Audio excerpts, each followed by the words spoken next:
Yang dari kelas C, siapa yang sudah join ya? Saya Pak Haryono. Oh, oke, Pak Haryono. Temannya siapa aja, Pak Haryono? Temannya ada Bu Nur Santi, ada Endah, Bu Endah, ada Bu Yunita, ada Pak Untung. Ini saya oprak-oprak belum masuk ya Pak. Oh, oke, oke. Sudah saya wapri-wapri ini. Pada sholat dulu Pak Oke, biasanya. oke. Ya, sudah masuk saya, Pak. Oh ya. Oh Pak Untung sudah Oh ya, masuk. Pak Untung udah Oke. join. Oke, ya, kita tunggu sebentar ya.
Oke, ini sepertinya sudah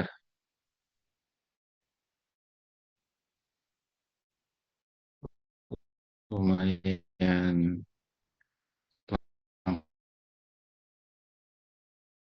lengkap ya. Oke, baik Bapak Ibu, kita selamat malam, bahagia. Oke, Bapak Ibu, kita akan lanjutkan perkuliahan. Terlebih dahulu kita awali dengan berdoa menurut agama dan keyakinan kita masing-masing. Berdoa dipersilakan. Bismillahirrahmanirrahim. Oke, ini jaringan saya sepertinya nggak stabil ya. Sebentar, Oke, saya apa ganti ke. putus-putus, Pak? Iya Pak, suaranya putus-putus. ganti ke jaringan. Ya, semoga bisa lancar ya. Ini sudah lancar ya.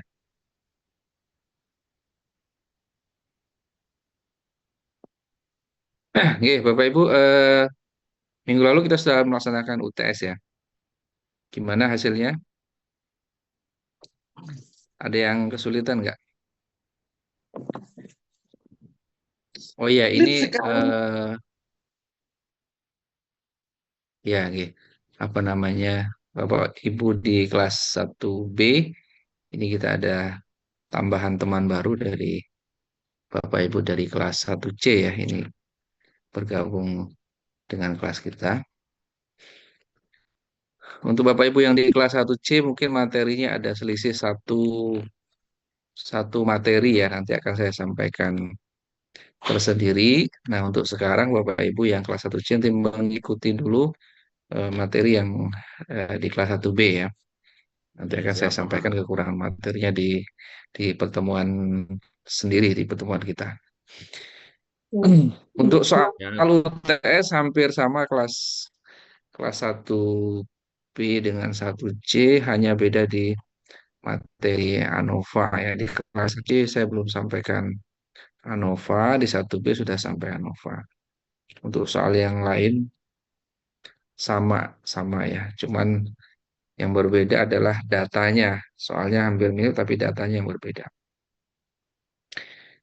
Oke, ini coba kita review sekilas ya terkait dengan UTS kemarin. Kira-kira kalau masih ada kesulitan atau ada yang bingung nanti bisa ditanyakan.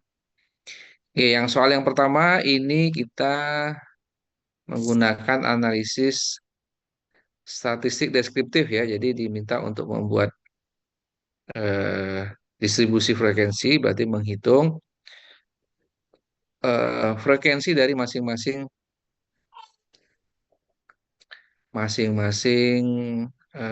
kategori ya. Untuk yang tingkat pendidikan tidak perlu dikerjakan. Nah, mungkin yang usia ya, mungkin yang usia Bapak Ibu yang pertama harus kan saya buka juga datanya ya, harus membuat kategorinya dulu ya, karena dari data soalnya kan datanya dari data usia langsungnya, artinya usia yang sesungguhnya. Sedangkan di distribusi frekuensi biasanya kita akan membuat kategorisasinya. Nah, maka langkah pertama yang harus Bapak Ibu lakukan adalah membuat dulu kategori umurnya ya, kategori usianya.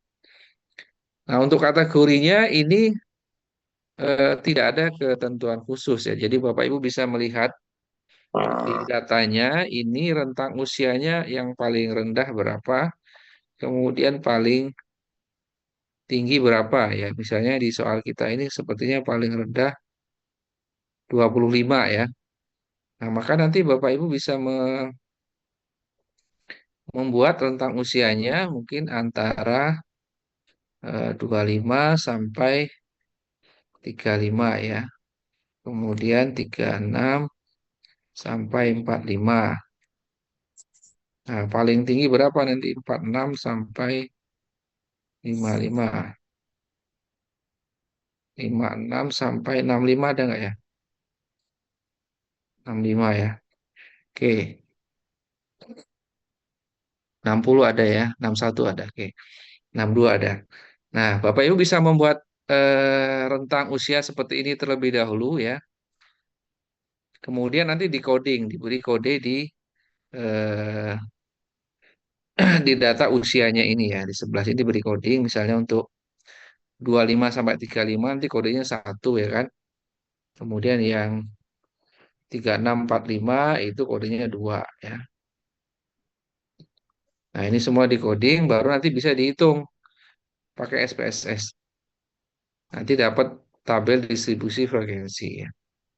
Tabel distribusi frekuensi yang isinya nanti eh, rentang usia 25 sampai 35 berapa orang, persentasenya berapa, kemudian yang 36 sampai 45 berapa. Kalau menggunakan rentang yang lain boleh, misalnya Bapak Ibu mulai dari 20 juga boleh ya, 20 sampai 30 ya. Kemudian 31 sampai 40. Jadi untuk rentang usianya ini tidak ada aturan baku ya, dilihat dari datanya. Atau Bapak Ibu ada cara lain untuk mengerjakannya. Kemarin di kelas lain tuh dia mengerjakannya, ini dihitung dulu satu persatu ya, kemudian baru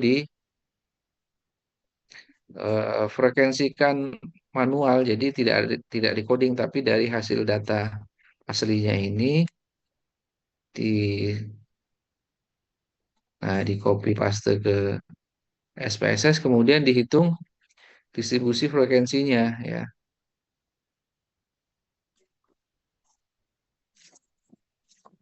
Nah, ini kan dapat frekuensi yang usia 25 3 orang, 26 1 orang. Nah, ini baru dirangkum ya, baru dirangkum misalnya 25 sampai 35. Nah, ini baru dirangkum ini berapa jumlahnya.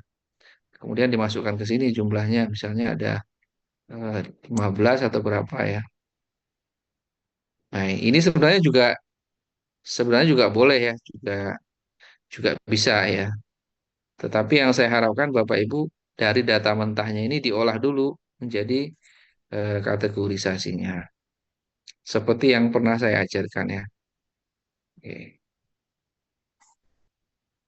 Ada yang keliru nggak untuk nomor satu apa tadi? 1A ya. Kalau yang tingkat pendidikan statusnya kan kalau yang statusnya kan sudah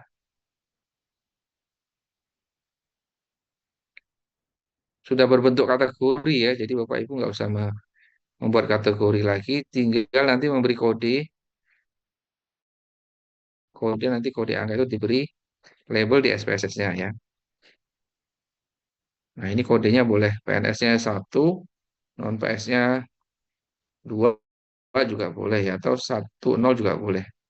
Untuk kategori yang lebih dari 2 kita pakai angka 1, 2, 3 dan seterusnya. Tapi kalau untuk kode yang 2 kategori boleh 10 atau boleh 12 ya.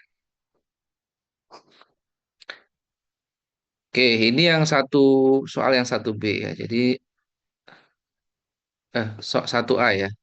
Sedangkan yang 1B-nya itu hanya membuat grafiknya saja ya. Jadi dibuat dalam bentuk grafik. Kemudian yang 1C ini datanya adalah kepuasan kerja guru yang dihitung dari skor total item 1 sampai item 6. Jadi ini di total dulu dari data mentahnya ini kan belum ada isinya ya. Kosong ya. Nah, ini dibuat jumlahnya. Jumlah dari 1 sampai 6 dihitung untuk semua data ya. Nah, data ini yang dipindahkan ke SPSS, kemudian dicari berapa nilai eh, min, median, modus, standar deviasi, minimum, maksimum, dan kuartil 1 dan 3 ya. Jadi sebelum dihitung, statistiknya dibuat dulu skor totalnya. Kemudian 1D ya tergantung ya, misalnya kalau nilai kepuasan kerjanya sudah relatif tinggi, maka kita bisa merekomendasikan bahwa eh, program atau kepemimpinan kepala sekolah selama ini sudah berhasil ya karena kepuasan kerja gurunya sudah tinggi. Itu contoh salah satu contoh interpretasinya. Untuk nomor 1 clear ya, jelas ya Bapak Ibu. Semoga kemarin sudah betul semua. Sedangkan untuk nomor 2, Izin gimana Bapak. Bu? Ada yang mau bertanya? Ya, Ya, monggo. eh, kemarin ketika mengerjakan ini pekerjaan saya ya Pak, itu eh, langsung di SPSS gitu, tidak ada interval-interval yang seperti Bapak sampaikan. Gimana tuh Pak? Yang ini tadi ya, yang seperti ini ya. Iya, Pak. Jadi, Nah, eh ya, jadi apa tuh sampai dengan ke chart atau grafiknya kita saya pakainya grafik batang itu, Pak. Jadi setiap eh, usia ya terus ditunjukkan berapa berapa gitu, Pak. Tidak ada intervalnya. ya jadi belum belum sempurna Bu ya. Jadi Ibu boleh kerjakan langsung dari data mentah ke SPSS pakai ini, tapi kan harus diolah lagi. Jadi setelah dapat ini nanti Ibu olah lagi. Misalnya Ibu hitung yang tentang usia 25 sampai 35 kan sudah ada angkanya nih. Nah, Ibu buat di jawabannya nanti, di jawaban soalnya, Ibu hitung manual ya. Berapa orang yang 25 sampai 35, terus ini berapa? 36 sampai 45. Jadi dilanjutkan, ini belum selesai, Bu. Boleh ngerjakannya dari SPSS-nya langsung, tapi dilanjutkan. Supaya nanti Ibu bisa buat diagram batangnya yang di sini ada kelompok usianya. Jadi cuma ada paling 6 atau 5 gitu. Gitu, Bu. Jadi memang soalnya saya buat supaya Bapak Ibu berpikir terlebih dahulu ya, supaya bisa membuat atau mengolah dari data mentah disajikan supaya punya informasi yang lebih mudah dimaknai atau dibaca. Kalau yang kayak gini kan ini kan sulit menginterpretasikannya ya, mengartikannya kalau langsung dari seperti ini. 25 tiga orang, 26 satu orang, 27 dua orang ya. Kita nggak bisa menyimpulkan, tapi kalau kita kategorikan dulu maka nanti kita dapat kesimpulkan. Misalnya, oh ternyata usia rentang 35 sampai 45 itu merupakan kategori usia yang paling banyak gitu. Gitu Bu ya. Jadi belum selesai Bu, baru separuh jalan itu. Terus apa yang harus kita lakukan nih, Pak? Maksudnya Ada ya tadi maksudnya kan dari ini kemarin sudah tadi dari ini ya kalau yang sudah ya sudah selesai. gini, Pak, izin bertanya. Seandainya Ya. saja nanti kita mendapati soal yang bukan soal ya, misalnya Heeh. diimplementasikan, katakanlah kita besok mau menuju tesis nih, Pak, ceritanya. Ya, Nah, terus kita seperti itu ya, Pak ya, dari data-data itu terus betul. dikelompok-kelompokkan dulu Ya. ya, Pak ya. Oke, Ya. ya, Jadi nanti Pak. bisa kalau penelitian kan kita mendapatkan data usia responden yang seperti ini. Iya. Nah, maka langkahnya supaya informatif ini dikelompokkan dulu. Dikelompokkan dulu, kemudian di coding, baru nanti dihitung distribusi frekuensinya. Jadi ini soalnya sudah mendekati kenyataan yang biasa kita lakukan dalam penelitian gitu loh. Oh, Begitu, Bu. iya, iya, Pak. Terima Oke. kasih. Ya. Oke. Ada lagi? Oke, untuk nomor satu sudah jelas ya. Untuk soal nomor dua, Bapak Ibu lihat dulu kata kuncinya apa di sini, maka nanti bisa menentukan statistiknya pakai apa ya. Perhatikan yang sudah saya bold ini ada data pretest posttest. Berarti nanti ujinya pakai apa ini? Untuk menguji perbedaan nilai pretest posttestnya kita pakai uji apa? Pilot. Ya, pakai uji T yang pair ya, pair sample t test. Kenapa pakai pair? Karena ini datanya berpasangan sebelum dan sesudah. Nah, datanya di soal kan sudah saya buat berpasangan ya. Nah, ini. Jadi ini sudah sepasang, berarti tinggal menganalisis ya, tinggal langsung analisis. Pakai uji per sampel t-test ya. Hasilnya gimana? Ada perbedaan nggak? Pretestnya lebih rendah, pretestnya lebih rendah, posttestnya lebih tinggi ya. Jadi ada peningkatan ya. Ada perbedaan, Pak. Iya, berarti ada perbedaan. Kemudian nomor B-nya kalau ada perbedaan nanti dilihat perbedaannya dia pretestnya lebih posttestnya lebih tinggi atau lebih rendah ya. Untuk menjawab yang nomor B. Ya, kalau nomor B jawabannya apa? Bisa direkomendasikan nggak programnya itu? Bisa, Pak. Direkomendasikan.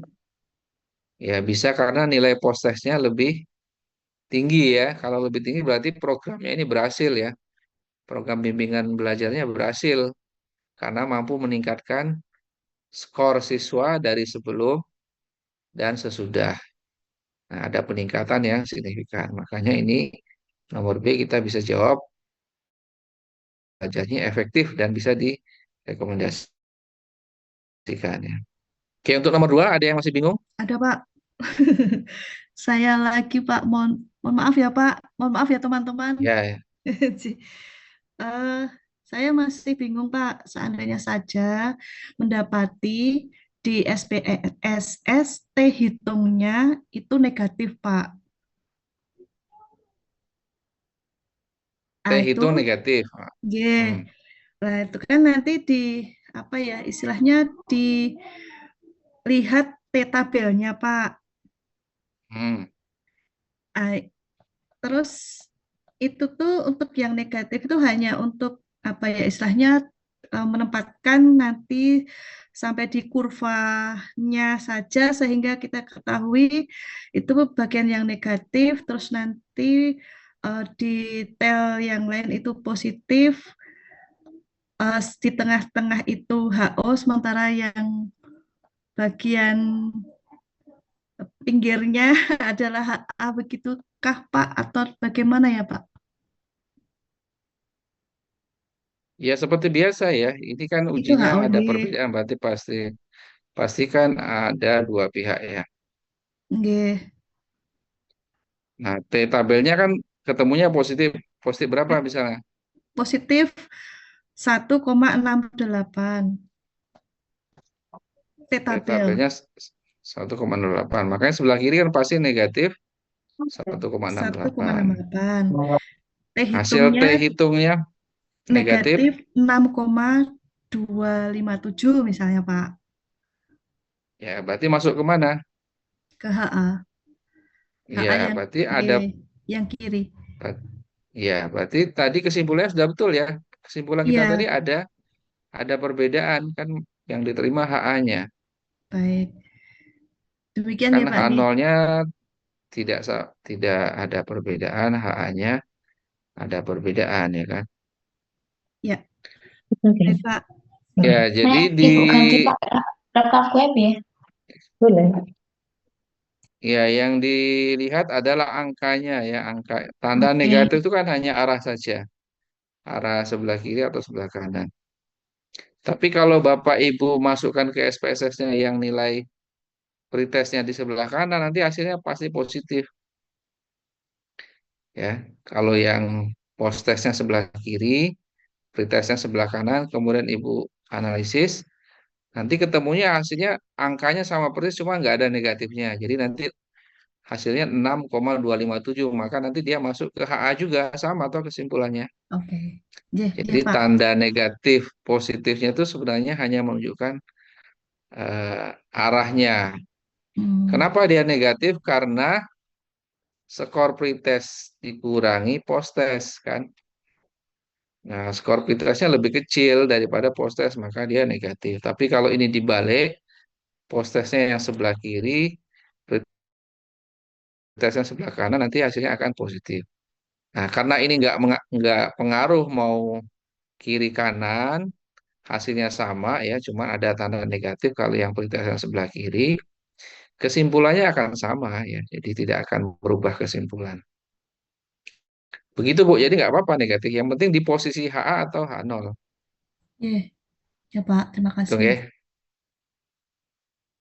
Oke, nomor 2 sudah jelas. Nomor 3, pakai apa ini nomor 3?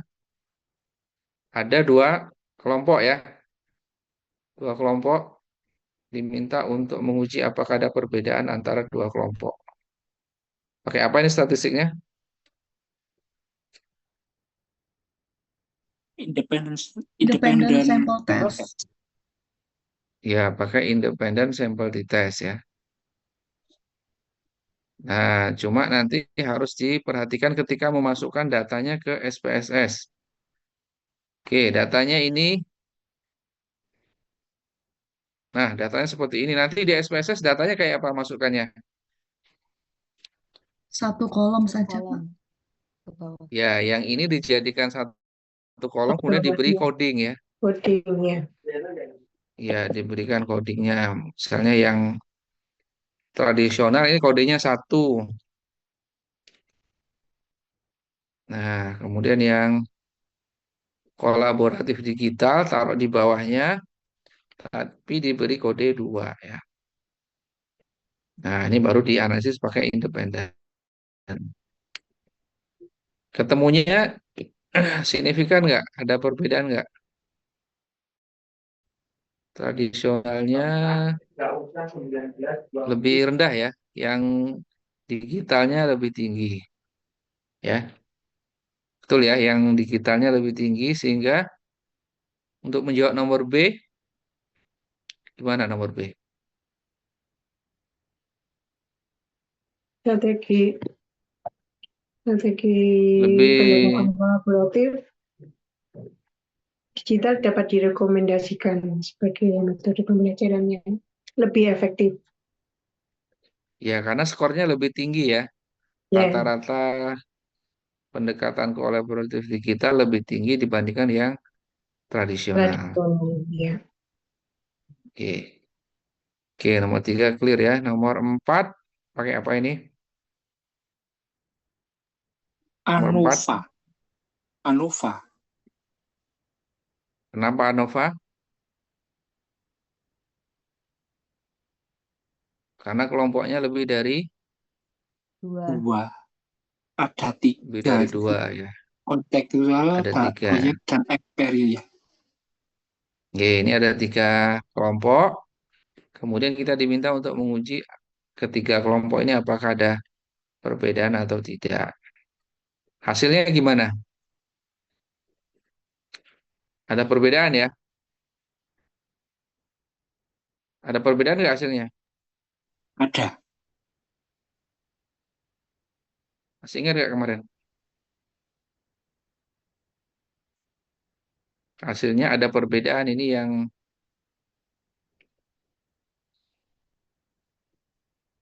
tapi yang nomor B ya, yang jawaban nomor B gimana?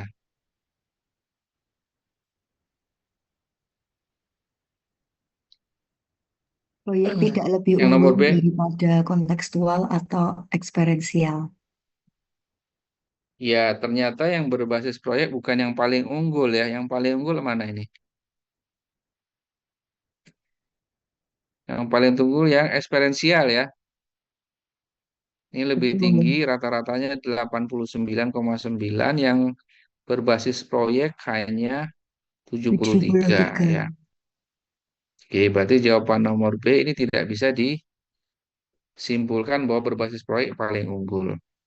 Karena yang paling unggul adalah yang eksperensial. Oke, nomor 5. Ini pelajaran terakhir kemarin. Dianalisis pakai apa? Univariate ANOVA, Pak. Univariate. Ya, pakai JLM ya.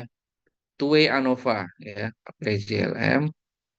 Two-way ANOVA karena ada 2 faktor ya. Faktor jenis pelatihan dan faktor tingkat pendidikan. Nah, ini mungkin kelas C belum dapat ini ya materinya ya. Nanti akan saya susulkan. Kesimpulannya apa ini? Apakah ada perbedaan semua atau ada yang tidak signifikan? Yang jenis pelatihan signifikan nggak? Tidak, Tidak ada Tidak. perbedaan tidak jenis pelatihan. Yang pendidikan? ada. Ada perbedaan. Ya. Jadi tidak sama ya kesimpulannya. Ada yang ada perbedaan dan ada yang tidak ada perbedaan. Ya. Oke, clear ya untuk semua soal di UTS. 5 soal sudah kita pelajari semua dan eh, mungkin ada beberapa yang eh, berbeda cara saya menanyakannya ya. Kalau di latihan kan sudah ada datanya, sudah ada perintahnya jelas. Nah, kalau di soal kan Bapak Ibu harus mikir dulu nih. Harus mikir dulu ini pakai apa analisisnya ya. Kalau pas kuliah kan sudah jelas materinya misalnya uji T ya pasti tadi soalnya uji T, latihannya uji T. Tapi kalau ini kan Bapak Ibu harus mengidentifikasi. Oh, ini saya pakai apa, nomor 3 pakai apa, nomor 4 pakai apa ya. Oke, sepertinya Bapak Ibu sudah bisa semua ya, tadi sudah bisa menentukan alat analisisnya. Yang paling penting adalah benar dalam menentukan alat analisisnya dulu ya, jangan sampai keliru. Misalnya nomor 3 harusnya pakai independen, Bapak Ibu pakai pair. Karena melihat datanya saya buat berpasangan seperti ini ya. Nah, saya buat jejer kayak gini supaya Bapak Ibu terkecoh ya. Nah, ternyata kalau Bapak Ibu paham, walaupun datanya jejer seperti ini tidak pakai per sampel test ya, pakainya independen. Gitu ya. Baik, untuk UTS kita eh, anggap sudah paham, sudah bisa semua ya. Semoga nanti hasilnya juga maksimal. Oke, Bapak Ibu kita melanjutkan materi untuk eh, jenis hipotesis yang berikutnya. Kalau yang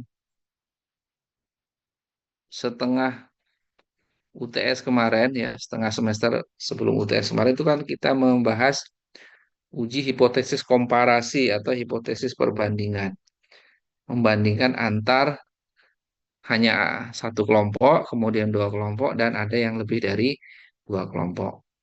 Nah, sekarang kita sudah beralih ke bentuk hipotesis korelasional atau korelasi ya, yaitu analisis korelasi.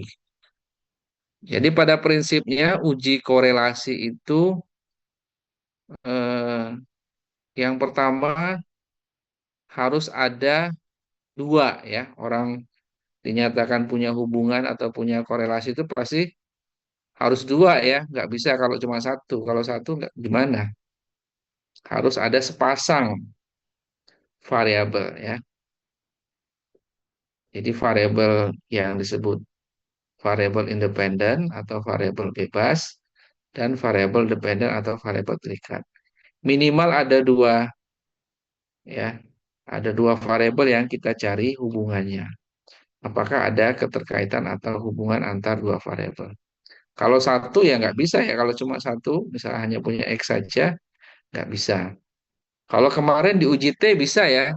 Kita punya satu kelompok data saja, kita bisa menghitung perbedaannya, tapi dengan nilai standar tertentu ya. Nah, tapi kalau korelasi harus berpasangan. Datanya harus ada dua variabel minimal ya. Nah, contohnya apa? Ya, contohnya ingin mengetahui hubungan antara kenaikan harga BBM dengan kenaikan kebutuhan pokok ya. Kira-kira hubungannya seperti apa? Kalau kita buat dalam bentuk grafik ya, ini X, ini kenaikan harga BBM, ini harga kebutuhan pokok. Ketika harga BBM-nya naik, harga kebutuhan pokoknya juga biasanya kecenderungannya akan mengikuti kenaikan harga BBM. Maka nanti bentuk grafiknya akan seperti ini. Akan linier positif ya. Artinya semakin tinggi X, Y-nya juga akan semakin tinggi. Semakin rendah X, ya X-nya rendah, Y-nya juga rendah.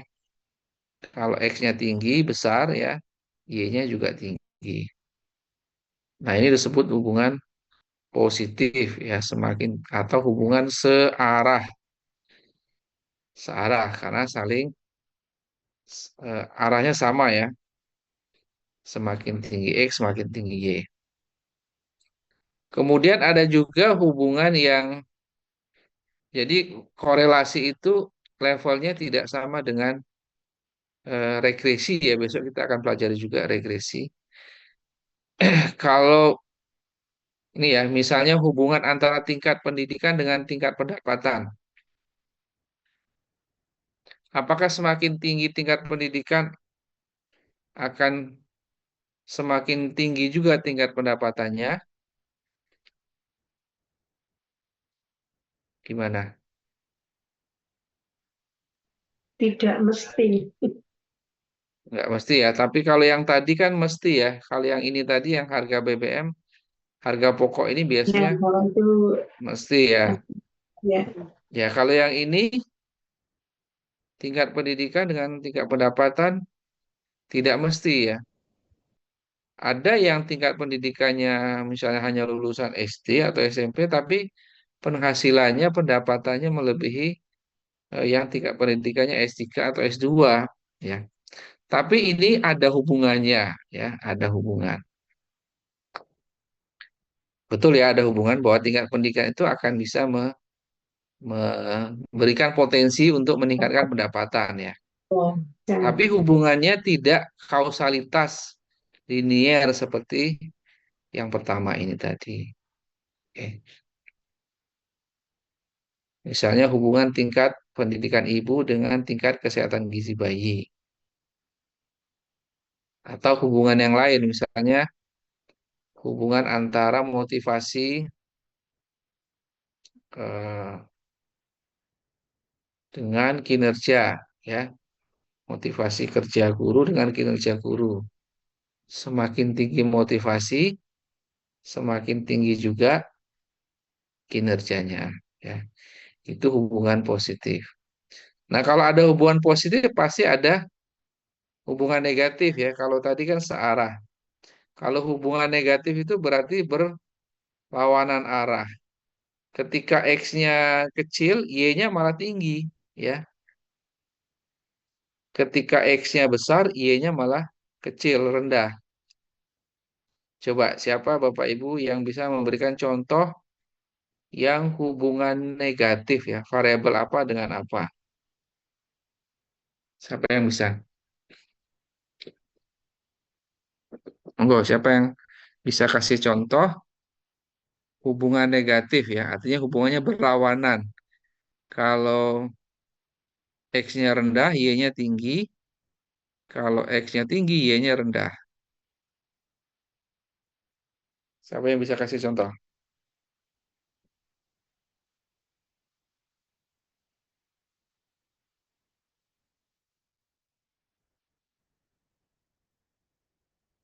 Yang kehidupan kita sehari-hari aja mungkin yang Bapak Ibu Harga rasakan atau apa? barang, harga Itu barang dan sama. jumlah yang diminta. Kalau semakin tinggi Harga harganya, maka peminatnya semakin sedikit. Itu? ya ini hukum permintaan ya, hukum demand ya di ekonomi ada hukum permintaan. Semakin tinggi permintaan, Mahal. Semakin semakin mahal. tinggi permintaan, harganya semakin rendah ya. Ini X-nya permintaan, Y-nya harga barang ya. Semakin sedikit permintaan, harganya semakin tinggi, benar ya? Benar nggak? Apa kebalik ya barangnya? Biasanya kalau semakin banyak permintaan, harga meningkat. Biasanya. Semakin banyak, berarti nggak negatif dong kalau Ya. semakin banyak permintaan harga meningkat, semakin sedikit permintaan harga kecil, harganya turun ya. Kalau, Ya ini kalau berarti misalnya hasil panen, Pak, karena baru panen raya, maka harga menjadi murah itu positif apa negatif? ya itu berarti Banyak berarti itu barang, ketersediaan. Ya, ketersediaan barang ya. Bukan permintaan ya, berarti bukan hubungan kalau permintaan ketersediaan tapi barang hubungan melimpah, supply ya. Kalau ini kan demand. Kalau ini oh, demand ya, hukum demand yang ini supply ya. hmm, Nah, kalau supply ya negatif ya, semakin melimpah barang, harganya ya, turun ya. Semakin sedikit turun. barang, harganya naik ya. Nah, ini contoh hubungan negatif. hukum supply and demand di ekonomi ya. Kalau suplainya banyak, maka harganya akan turun. Murah. Kalau suplainya sedikit, harganya naik. Kalau yang permintaan, semakin tinggi permintaan, malah harganya ikut naik ya. Nah, Iya. kalau permintaan beda. Oke, ada lagi yang bisa kasih contoh satu lagi? Ya, contoh hubungan positif antara tingkat pendidikan dengan kesehatan lansia. Semakin tinggi tingkat pendidikan lansia, semakin baik kesehatan lansia. Itu Yang hubungan positif. positif, Pak ya. Ya, itu Nah, positif. sekarang yang saya minta hubungan negatif. Beri contoh yang hubungan negatif. Nah, yang hubungan berkebalikan.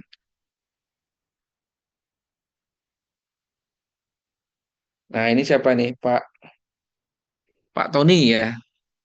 Pak Tony contohnya hubungan jumlah jam bermedsos atau menggunakan HP dengan nilai akademik siswa ya. Kira-kira benar nggak ini hubungannya negatif? Semakin Semakin tinggi in- atau semakin banyak? ya semakin intens ya mungkin waktu. Ya, semakin banyak dia pakai HP kan Iya. waktu belajarnya semakin Kurang. semakin Sehingga berkurang. Kalau prestasinya belajarnya turun. berkurang, pasti prestasinya akan turun ya. Ya, bisa Pak. Oke, benar ya, negatif ya hubungannya ya. Iya. Oke, atau lagi misalnya hubungan antara stres kerja dengan prestasi kerja ya. Stres kerja dengan prestasi kerja. Semakin stres ya, prestasinya pasti Semakin jelek. kecil ya. Ya, semakin kecil tingkat stresnya, prestasinya akan cenderung tinggi ya. Paham ya? Jadi Bapak Ibu ada dua bentuk korelasi atau hubungan, yaitu hubungan positif yang berarti searah hubungannya, dan hubungan negatif atau berlawanan arah ya, saling berlawanan. Oke. Kemudian bagaimana hipotesisnya? Ya. Nah, selalu untuk hipotesis nol selalu sama dengan nol. Jadi untuk korelasi simbolnya adalah R ya. Statistiknya nanti kita pakai R. Tadi saya sudah kirim di grup WA tabel R-nya ya. Nanti bisa dibuka tabel R-nya. Jadi statistiknya menggunakan R, korelasi ya, statistik R. Hipotesis nolnya R-nya sama dengan nol. Berarti korelasinya sama dengan nol. Kalau korelasinya sama dengan nol berarti tidak ada korelasi atau tidak ada hubungan. Sedangkan HA-nya pasti ada hubungan, artinya korelasinya pasti tidak sama dengan nol ya. Ada korelasi atau ada hubungan. Oke, ini ya bentuk hipotesisnya. Ini berarti ujinya satu pihak atau dua pihak ini?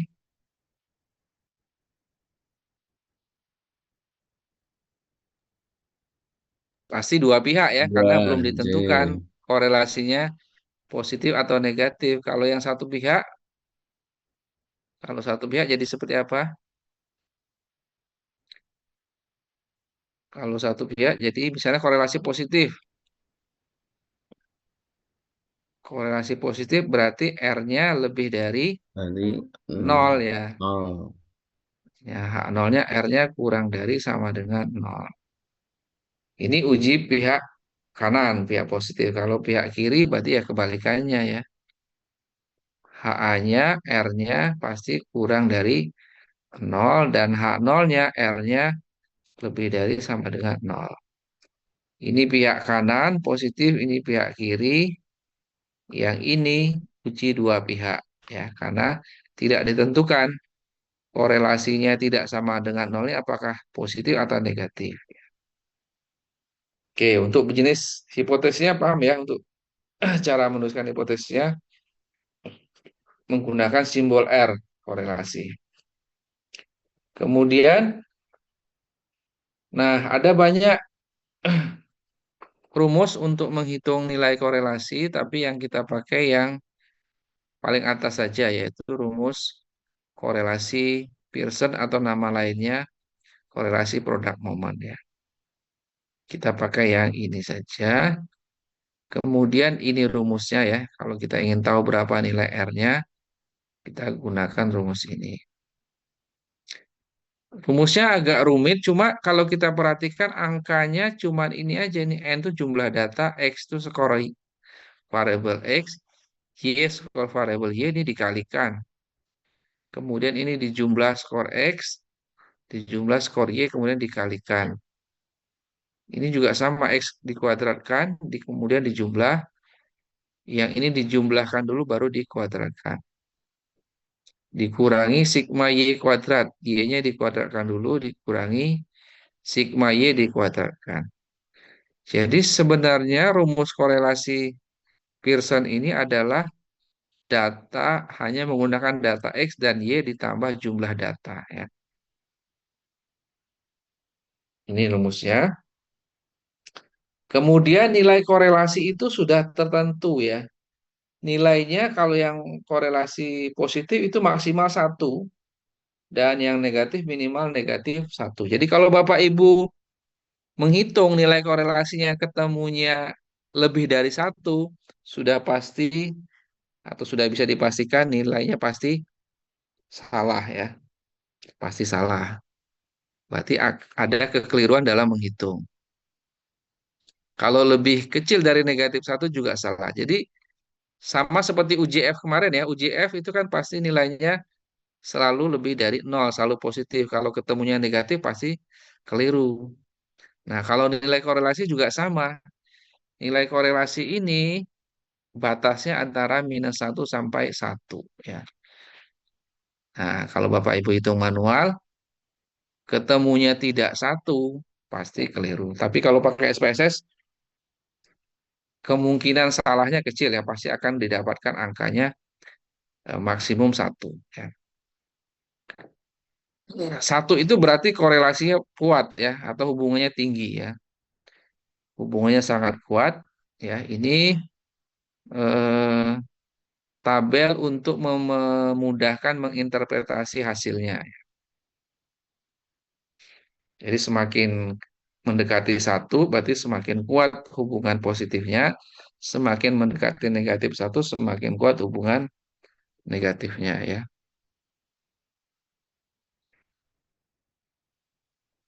Oke, kemudian tadi rumusnya sudah, rumusnya ini sudah tadi ya, kemudian nilainya sudah tertentu. Nah, sekarang kita coba menghitung berapa nilai korelasinya untuk contoh kasus yang ini ya. Jadi kita diminta untuk membuktikan berapa nilai korelasi antara motivasi ya, variabel motivasi dengan prestasi. Jadi datanya ada 2 variabel. Ada 2 variabel, yaitu variabel X-nya itu motivasi dan Y-nya prestasi. Ya. Apakah ada keterkaitan antara X dengan Y? Berapa nilai korelasinya? Ya. Nah, dari rumus tadi, ya kita butuh komponen-komponennya ya, datanya untuk bisa menghitung. Yang pertama ada N. N ini adalah jumlah data. Di sini jumlah datanya ada 20 ya, sudah jelas. Kemudian X dikali Y dan di sigma. Berarti nilai X dikali Y ini 5 kali 6. Dapat ya, ini nilai X kali Y. Jadi semua X dikalikan dengan Y untuk semua data. Kalau ada 20, maka nanti akan ada 20 XY ya, X kali Y. Kemudian ini ada sigmanya, berarti tinggal dijumlahkan ke bawah. Inilah sigma dari ini ya. Nah, dapat ini angkanya. Kalau kita hitung di sini berarti N-nya tadi 20 ya. Dikali sigma X kali Y, itu yang ini 848. Dikali 848. Kemudian dikurangi sigma X. Sigma X berarti adalah X-nya di sigma, di jumlah ke bawah ya. 120 dikali sigma Y, berarti Y-nya di jumlah ke bawah 140. Nah, ini dihitung, kemudian yang sebelah kanan dihitung, baru dikurangkan. Yang bagian bawah ada akarnya ya. Yang bagian bawah ada akarnya. Akar dari apa? Akar dari N kali sigma X kuadrat. Berarti X-nya dikuadratkan dulu ya. Berarti 5 kuadrat, 5 kuadrat, 6 kuadrat ya. 7 kuadrat, 6 kuadrat. Ini dikuadratkan kemudian di sigma. Dijumlah ke bawah dapatnya ini. Berarti 738. Dikurangi sigma X. Dikuadratkan sigma X tadi kan ini ya 120. 120 dikuadratkan. Dikali sigma Y kuadrat. Y-nya juga dikuadratkan ini masing-masing ya. Masing-masing dikuadratkan. Ini kuadrat, kuadrat, kuadrat. Kemudian di sigma itu artinya di jumlah ke bawah ya. Jumlah ke bawah ketemu 919. sigma Y kuadrat ya. Kemudian dikurangi yang ini, sigma Y dikuadratkan, sigma Y-nya tadi 140 dikuadratkan. 140 dikuadratkan, ketemu ya. Oke, ini saya hitung ketemunya bukan negatif, positif ya. Positif 0,444. Jadi Bapak Ibu bisa hitung ulang nanti ya. Di rumah dengan rumus ini, ketemunya sama nggak ini? Nah, R hitungnya sudah ketemu, supaya kita bisa simpulkan menerima H0 atau HA, kita bandingkan dengan R tabel. Nah, bagaimana cara membaca R tabel? Cara membaca R tabel, tadi R tabelnya sudah saya kirim ke grup ya, sudah dibuka ya. Cara membaca R tabel itu mirip dengan cara membaca T tabel ya. Jadi sudah ada signifikansinya dan sudah ada DF-nya. DF-nya itu juga sama dengan diuji T ya. Nih, kelihatan nggak ini? Tapi ini tabelnya baru sampai 30 ya. Oke, nanti Bapak Ibu bisa download tabel R yang lengkap ya. Nah, ini saya cuma punya sampai 30 ini. Nah, mirip ya, mirip dengan tabel T, betul nggak? Mirip dengan tabel T kemarin. Kalau yang uji T kemarin kan juga sama, tabelnya bentuknya seperti ini ya. Ke kirinya ada DF-nya. DF-nya juga mirip cara mencari DF-nya. DF itu adalah N min 2 untuk dua sisi dan N min 1 untuk satu pihak ya atau satu sisi. Oke, sampai di sini ada yang bingung? Jadi kalau N-nya 20 dua pihak, maka DF-nya berapa? Kalau N-nya 20 dua pihak tadi, N-nya berapa? 18. 18 ya. Berarti R tabel yang uji dua pihak, berarti yang ini dua pihak ya. 5%, berarti yang ini ya. 18. Nah, ini. Ketemu ya. Jadi R tabel untuk 5% dua pihak, DF-nya 18, ketemunya 0,448. Sedangkan hasil R hitung kita tadi berapa? 0,44 ya tadi saya bukakan lagi ini di mana tadi?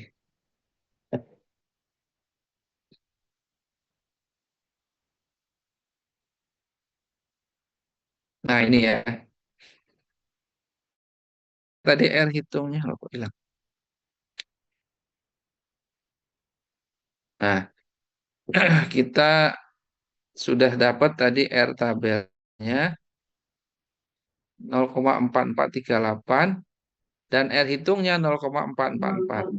Cara menyimpulkannya juga sama ya, pakai kurva normal, kemudian R tabelnya 0,4438,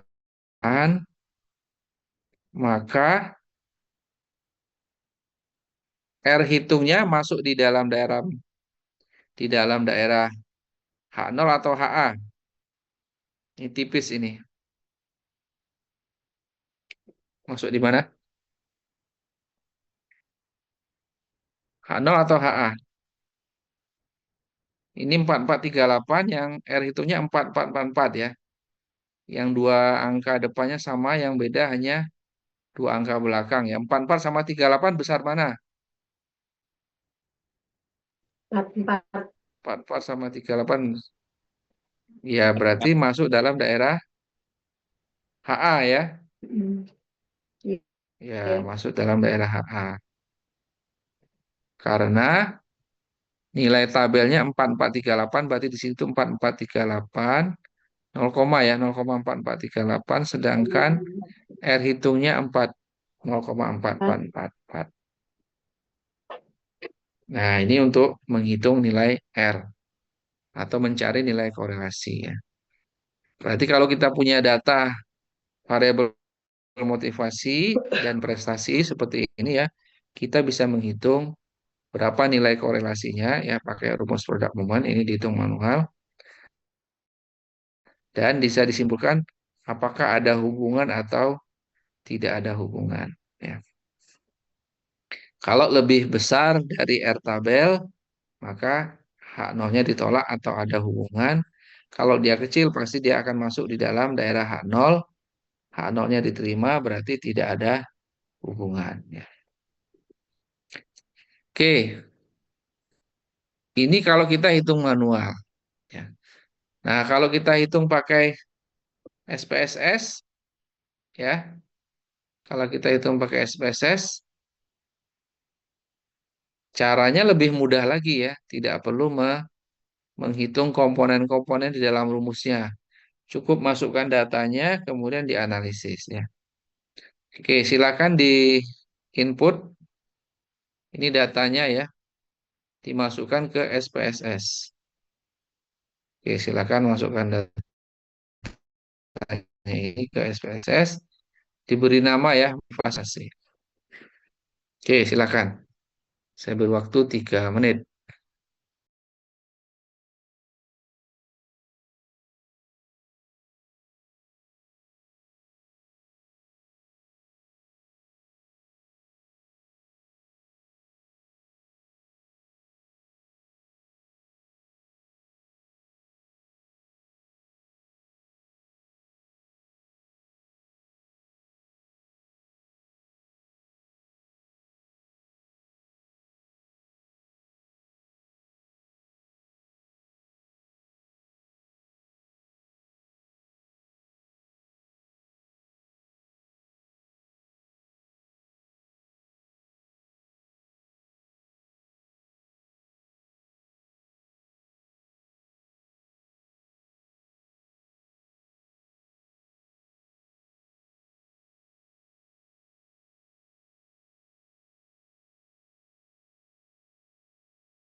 Untuk datanya seperti di Excel-nya ya, dijejer kiri kanan.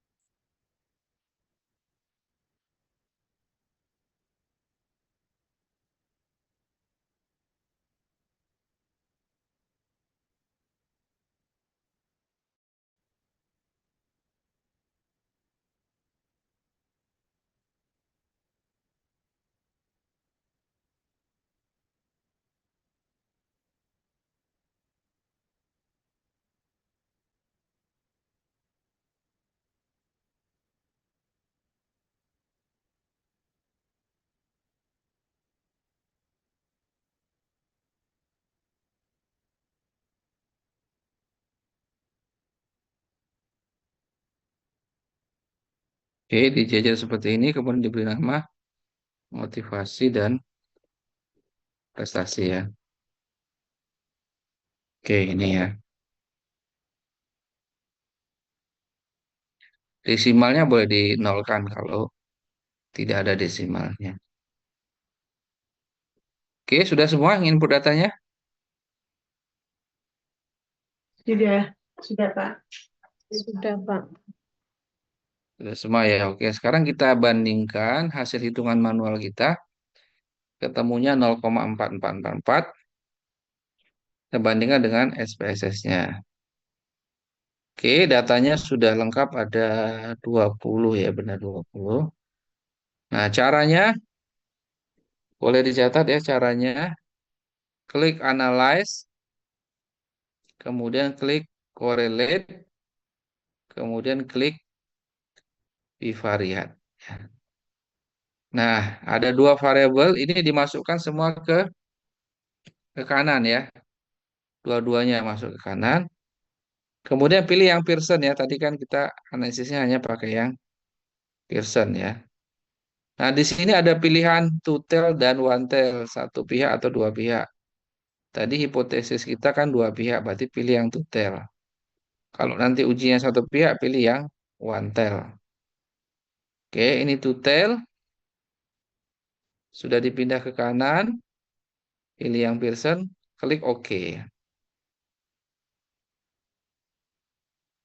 Klik OK. Nah, hasilnya ketemu di sini ya, di bawah ya. Tadi yang ini nggak dipakai. Nah, ketemunya ini 0,444. Sama ya. Nah, ini nilai korelasi itu adalah nilai yang baris Pearson ini. Pearson correlation. Ini nilai R-nya ya. Nih, 0,444. Ini karena pakai 3 desimal. Tadi kita pakai 4 desimal 444. Nah, hasilnya ternyata sudah sama ya. Berarti ada persamaan atau tidak ada perbedaan antara hasil manual dengan perhitungan menggunakan SPSS ya. Nah, ini relatif mudah Bapak Ibu untuk uji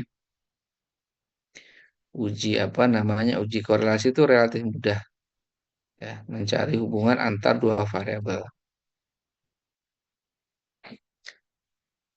Ada yang masih bingung nggak?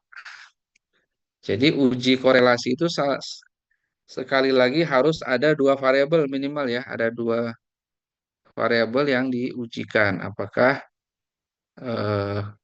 ada hubungan antara variabel satu dengan variabel yang lain.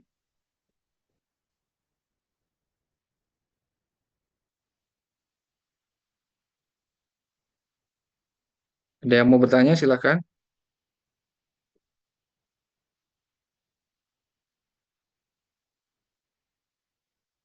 Oke, supaya lebih paham lagi, saya berikan tugas untuk dikerjakan di rumah ya, ini ya tugasnya. Oke, tugasnya ini terlihat ya di layarnya? Iya Pak. Terlihat ya? Terlihat. Ya, ini saya Terlihat. punya. Terlihat, Pak. Oke, oke. Saya punya berapa ini?